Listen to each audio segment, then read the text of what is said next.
Trace ou épisode Tardis. Bonjour, merci beaucoup d'être avec moi pour ce deuxième épisode. Vous avez été pas mal à réagir sur le premier, ça m'a fait plutôt plaisir, donc je me suis dit allons-y, faisons directement l'épisode de Tardis que je voulais garder un peu pour plus tard. Je rappelle un peu que ce podcast c'est pour les Whovians évidemment, mais surtout pour les curieux, que vous compreniez un peu pourquoi cette série est trop cool. En plus de mots que trop cool. Voilà, c'est un peu l'idée. Bon, n'hésitez pas à partager l'épisode et allons-y, parlons du Tardis. Oh, c'est trop nul.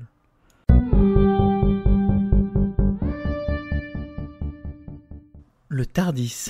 C'est quoi le Tardis ? C'est le vaisseau spatial du Docteur. En vrai, c'est pas vraiment son vaisseau spatial, c'est un type de vaisseau spatial. Mais comme on voit que celui du Docteur dans 99% des épisodes, on dit que c'est le vaisseau du Docteur.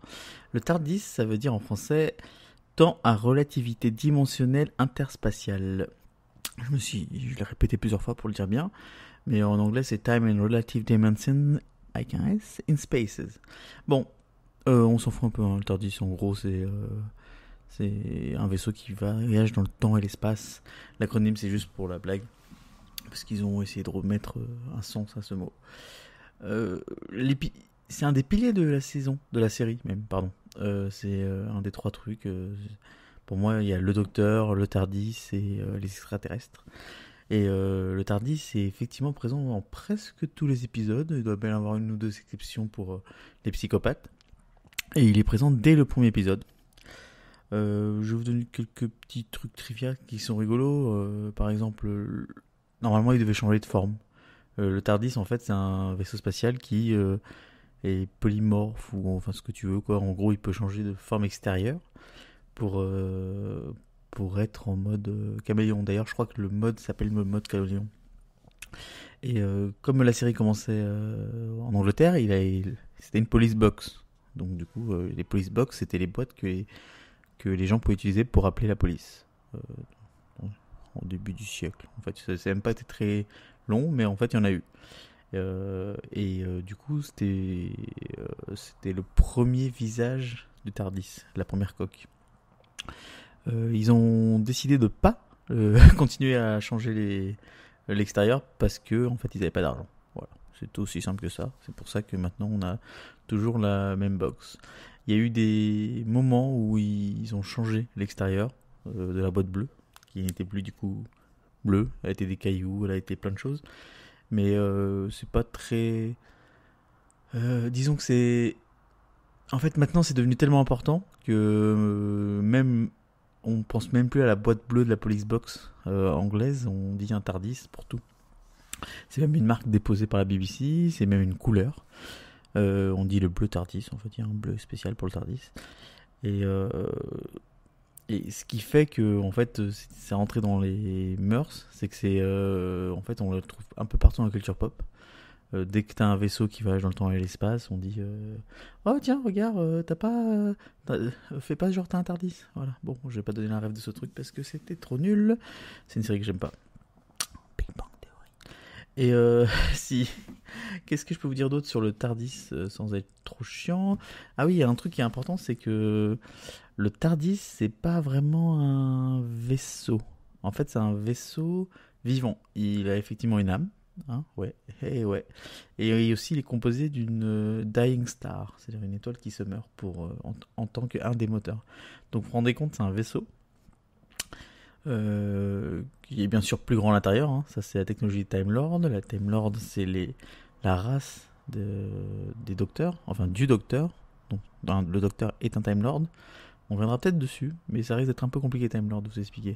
Mais en gros, c'est la race du Docteur, ils voyagent dans le temps et l'espace avec des TARDIS, les Time Lords. Et pour revenir sur le TARDIS est composé d'une âme. Celui du Docteur est particulièrement connu, parce qu'en fait, elle a été déjà personnifiée dans un épisode, du coup, un de mes préférés, qui s'appelle Doctor's Wife, où le TARDIS prend le corps d'une dame pour parler au docteur. La dame s'appelait Idris. Et l'épisode est écrit par Neil Gaiman, Donc c'est un peu un épisode clé pour moi, où on voit la relation qu'il y a entre le docteur et son TARDIS. Donc en plus d'avoir une âme, il a aussi la capacité, qui est... on peut commencer par ça en fait, il est bigger in the inside. C'est une phrase que tous les compagnons ou les visiteurs du TARDIS disent, à quelques exceptions près, mais c'est très rigolo ces moments-là. En fait, c'est que quand tu rentres dans la cabine téléphonique, tu rentres dans un vaisseau qui est immense. On pourrait croire que c'est juste la salle. En fait, quand tu rentres dans le TARDIS et dans la série, on arrive, on voit que le poste de contrôle. Et ce poste de contrôle, en fait, c'est que la petite cerise sur le gâteau, parce qu'en fait, le TARDIS c'est immense. Il y a des piscines, il y a des bibliothèques, il y a un centre d'observation, et il y a des fans qui ont dit qu'ils faisaient à peu près 150 km de largeur et qui pouvaient grandir à volonté. Et on sait aussi que en fait, comme ça a une âme, c'est-à-dire qu'il peut être, en fait, c'est vivant. Donc du coup, dans certains moments de la série, on comprend que en fait, on peut faire pousser des TARDIS, on peut les faire grandir, et que ça, c'est une technologie décalifréen, donc du coup des Time Lords, et que c'est quelque chose qui est plutôt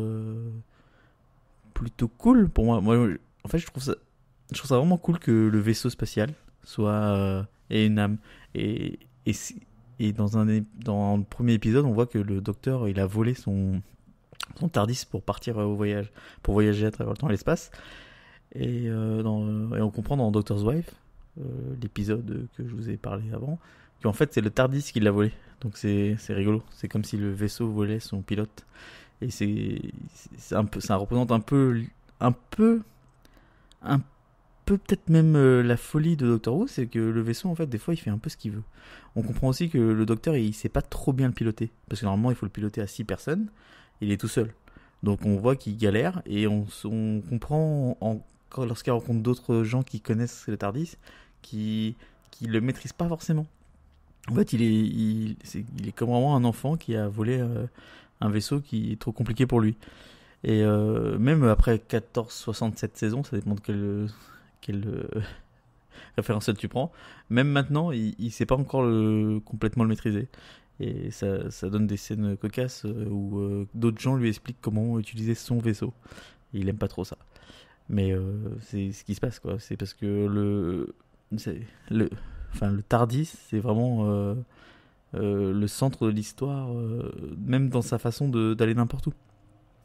On comprend bien que le docteur, c'est bizarre qu'il se trouve toujours au bon moment, au bon endroit.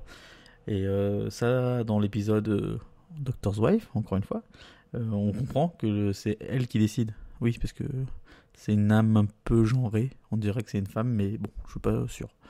Donc c'est le TARDIS qui décide où en fait le docteur va. Et il y a des scènes incroyables où tu vois le TARDIS qui refuse l'entrée à un personnage qu'il aime pas, ou un personnage qui est pas cool avec le docteur.